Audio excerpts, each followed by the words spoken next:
Les jeans pliés dans votre garde-robe ont une chance sur 3 de venir d'ici. Dhaka au Bangladesh, principal atelier de production de la planète. Mais pour qu'ils soient tendance, ces pantalons ou chemises doivent avoir l'air usés, délavés. C'est le boulot de milliers d'ouvriers qui blanchissent, griffent, poncent le jean.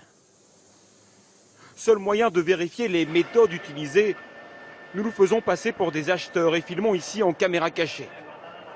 Dans cette usine, les équipements sont vétustes. Les ouvriers aspergent le jean de produits chimiques, du permanganate de potassium, sans aucune protection. Là, on passe le jean au spray pour le blanchir. On utilise aussi du sable, mais c'est là-bas. Le sablage, c'est la technique de délavage la plus efficace mais la plus nocive. Officiellement, elle est interdite dans le pays. Sans masque, les ouvriers risquent d'inhaler des particules de silice et de contracter des maladies respiratoires graves. Non, non, c'est sans danger. Vous n'avez pas de problème pour respirer? Non, non, non. Vous voyez, on a un ventilateur là-bas. Ça fait sortir toutes les poussières. Quoi qu'en dise le contremaître, l'usine n'est clairement pas aux normes. Mais personne ne se plaint devant nous. Le lendemain, nous rencontrons le grand patron. Il possède plusieurs usines et travaille pour le marché européen et pour l'Australie. Pour des marques pas chères et peu regardantes. Nous suivons les standards européens d'Allemagne, du Danemark, d'Italie. Et vous employez des enfants? Non, non, non, non. Pas d'enfants. Tout le monde a plus de 18 ans. Oui, plus de 18 ans. Le très jeune garçon derrière lui part se cacher. Il n'y a manifestement pas que des adultes dans l'atelier. Les salaires sont misérables, 70 € par mois. Ce sont les ouvriers du textile les moins bien payés au monde, moins qu'en Inde ou en Chine. Beaucoup, comme Shojol Hussein, avaient quitté leur village en quête d'une vie meilleure.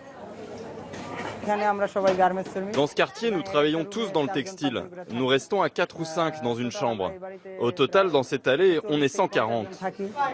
Alors ils s'organisent et dorment à 4 sur le lit et un par terre. Shojol travaille dans une usine de jeans depuis 9 ans. Il a entre autres fait du sablage, un de ses pires souvenirs.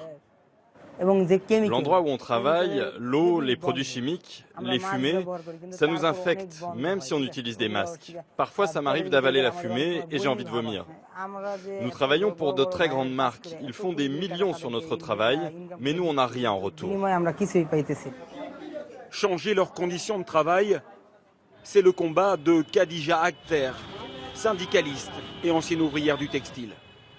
Sur les marchés de Dhaka, elle observe les dernières tendances pour traquer les mauvaises pratiques. Ça, vous l'achetez directement à l'usine? Tout ça, c'est mauvais pour la santé. Et notre rôle est de le faire comprendre aux ouvriers. Mais ce sont surtout les acheteurs qui doivent être vigilants. Ce sont eux qui doivent faire attention à ce que toutes les normes soient respectées. Et peu à peu, les conditions de travail changent, lentement. Ce grand groupe, par exemple, est un précurseur. Technologie de pointe, propreté des lieux, système incendie. Ici, on vise les très grandes marques, soucieuses de leur image. Les scandales à répétition ont servi de déclencheur. Nos clients sont très stricts quant aux conditions de travail. Nous avons des audits réguliers, certains annoncés, d'autres surprises. Ils vérifient l'environnement de travail et la sécurité. Les marques n'avaient plus le choix.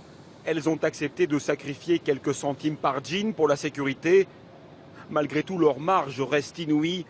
Un pantalon ou une chemise fabriquée ici est revendu 15 à 20 fois plus cher en France.